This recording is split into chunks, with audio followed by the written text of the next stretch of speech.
Imagine being able to ride your bike anywhere in the world with a click of a button. Riding down a scenic road in Italy, trail riding through the heart of a forest, sightseeing in Berlin, Paris, Tokyo, even the pyramids. You finally stop to have a well-deserved coffee after your selfie-taking, adventures, and you connect at the Wi-Fi at the local cafe and your life is destroyed. All your passwords, bank details, browser history, spicy chats, suddenly getting freely passed around the world. Chances are you're not using NordVPN on your mobile device. You'd lock up your bike and you prepare yourselves for thieves, but are you protecting your devices on the road? I didn't think so either. That's why suddenly you're a bus pass numpty sitting next to Steve. Steve's been chewing his toenails for the last 10 minutes. Your personal details, bike, even your baby, all stolen in less than 10 seconds. Your data deserves the same treatment as your motorbike. With NordVPN's 30-day money-back guarantee, you can access content anywhere in the world securely. So be more travel savvy and be less a bus numpty with NordVPN.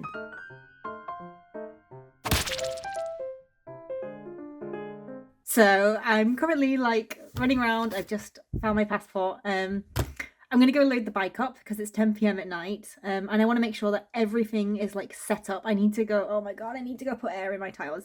I need to get everything set up, blah, blah, blah, blah, blah, to basically be in a situation where I can be at Anglesey for 11 a.m. to take the ferry. So I need to make sure that it's feasible. I need to go check that I've got everything, double check everything's there, ready to go.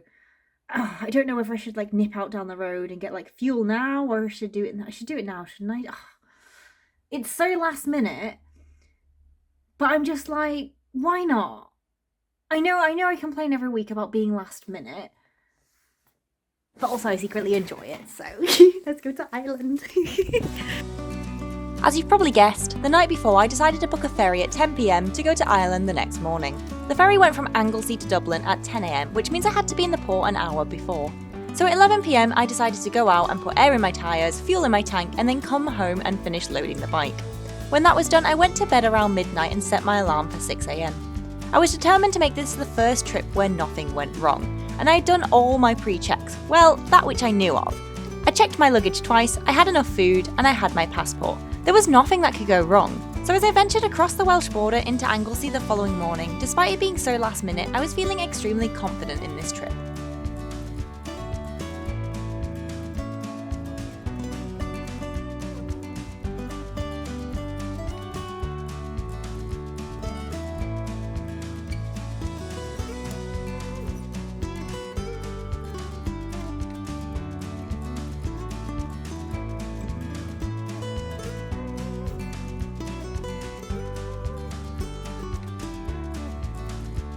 I eventually arrived at Anglesey Port. And of course, folks, am I even Saffy Sprocket if I don't enter the port by the wrong gate?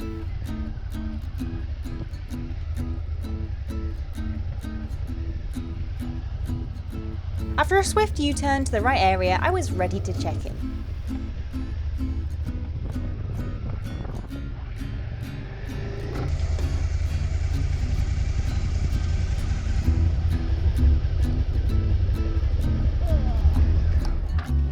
Just give me a second, I can't hear anything at the moment.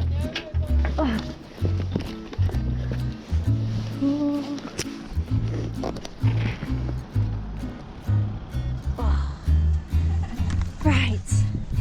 What? The last 3 digits of each credit are? And you're heading down to Terminal 5. Yeah. I've never done this before. Oh, so. Well, just follow the windy road down and you'll be going to your right hand side when you get down to that Terminal 5. Okay, windy road, right hand side. Yeah. Alright, you might have to give me a second while I gear up again. No, it's absolutely fine, take your time. I only decided I was doing this 11 p.m. last night. Really? I was just I've got 4 days off, what should I do? Are you going over for all 4 days or? Yeah, I'm coming back on Saturday. But I was just I didn't know what to do. I don't even Yeah, you're living like a spontaneous dream.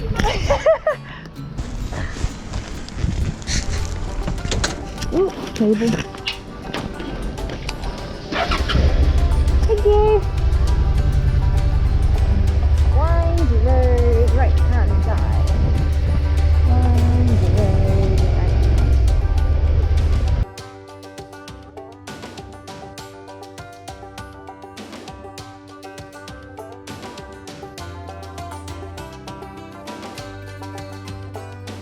So first came the windy road, and then came being told what to do. Hi! What I'd like you to do, miss, is go straight past these cars.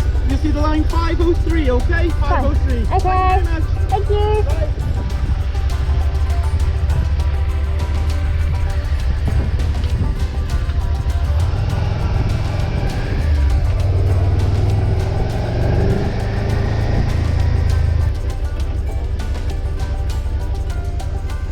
So I stood around for an hour with the other bikers, awkwardly pretending to know what bike models they were actually riding and nodding enthusiastically as if I genuinely knew the different types of engines. When we were finally allowed to board, I quickly scarpered so that no one knew I had no idea what we were talking about.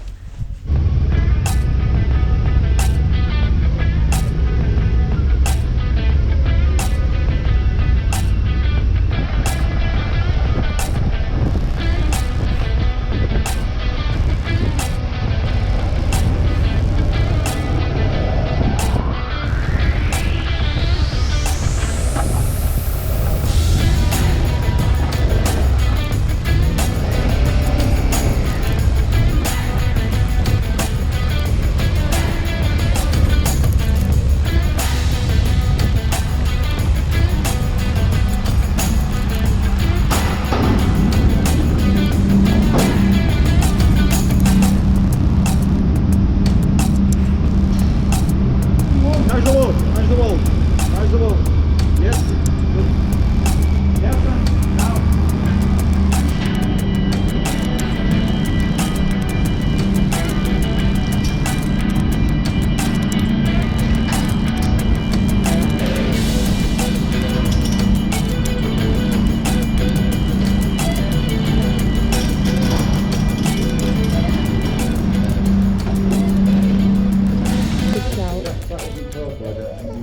Right, okay. After trying to find my way around the boat in search of somewhere to sit, I finally got shooed off to peasant class where I could finally take off my bike helmet.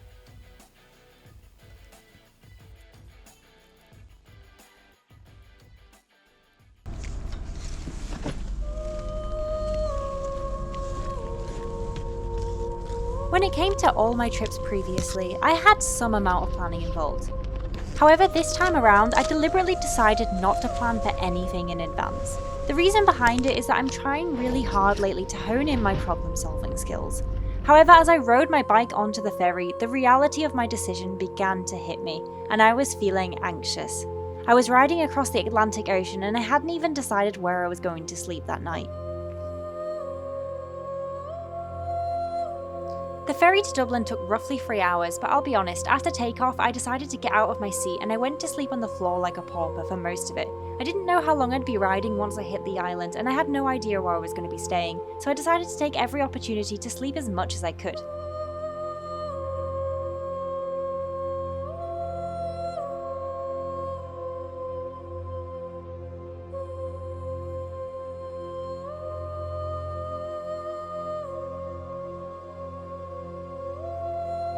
The floor was pretty gross, I won't lie, but bike gear in general is anyway, so I decided to suck it up and just have a nap.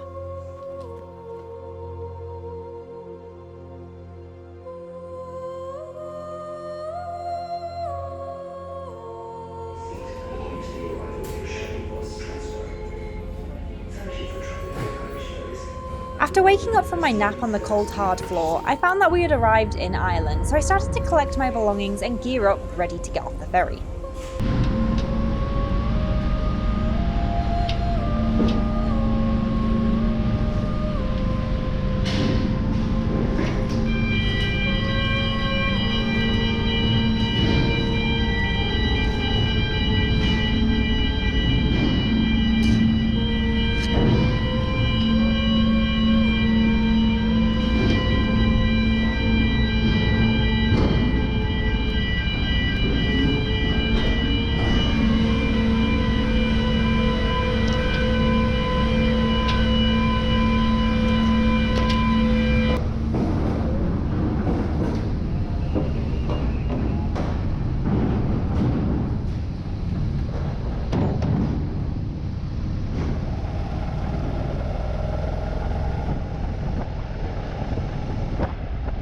I began to make my way out of the harbour, and I was greeted by one of the most intimidating passport controls I've ever passed through.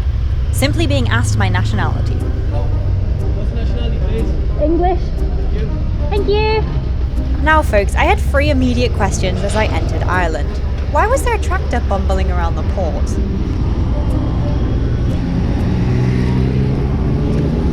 How did I transfer miles per hour to kilometres per hour? Oh no. Oh no, it's in kilometres. And what the heck is an N car anyway? What the heck does N mean? N? Is that like L? What? I'm so confused.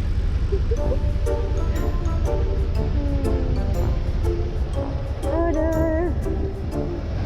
Oh no. What am I going to do about this mosquito?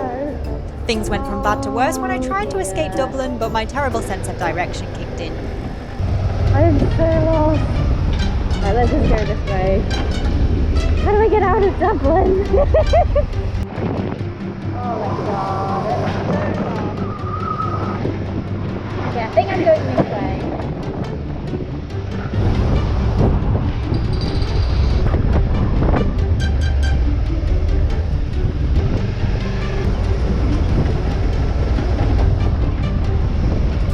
I am like so low. Oh, lorry behind me.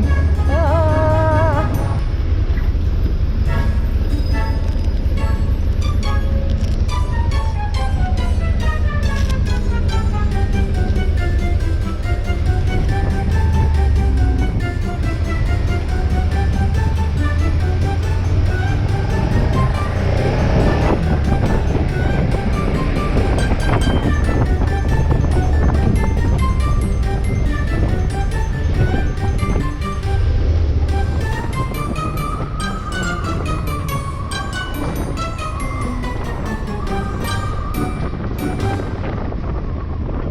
After getting a few miles out of Dublin, my first port of call was to stop at what looked like the world's dodgiest petrol station and fuel up once more.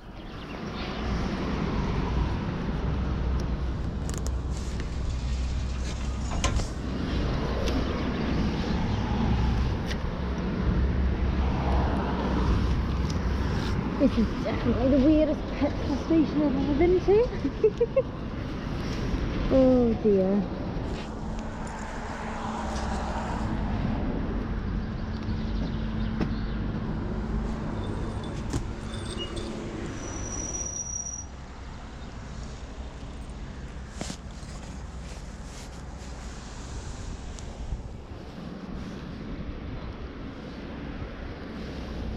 Okay. Oh. Right, we are all fueled up. Huh? Whilst I was at the petrol station, I took a quick look at the map and I decided that I would head to the south coast, to a small town called Kinsale. That way I'd be ready to start my journey on the Atlantic Way in the morning. Now that I'd decided where I was going to stay, I texted a local farmer to ask if I could pitch a tent on his field. I was so eager to get out of Dublin that I effectively jumped on the first motorway available to me. Unfortunately for me, my eagerness came at a price. You see, my intentions were to head south via the M7 and then the M8. However, I ended up taking the M11 down to Wexford and then round to Kinsale. The end result was that I added an extra 2 hours and 100 kilometres onto my day.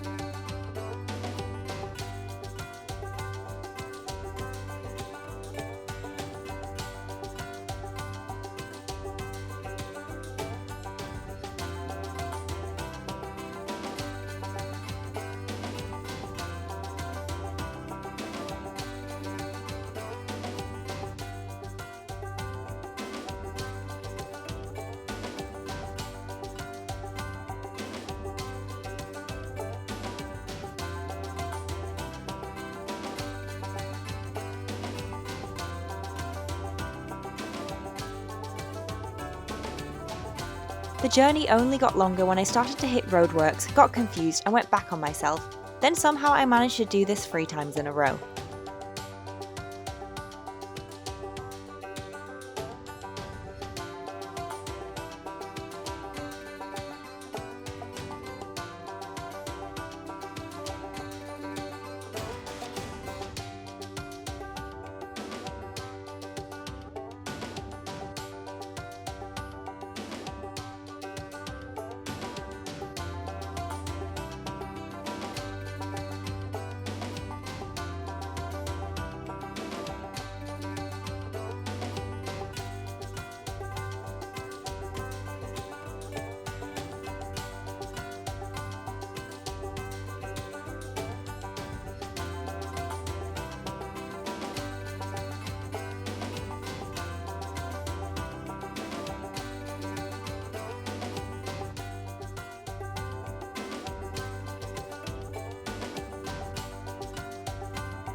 All these stops, wrong turns and breaks meant that I added an extra 4 hours to my day.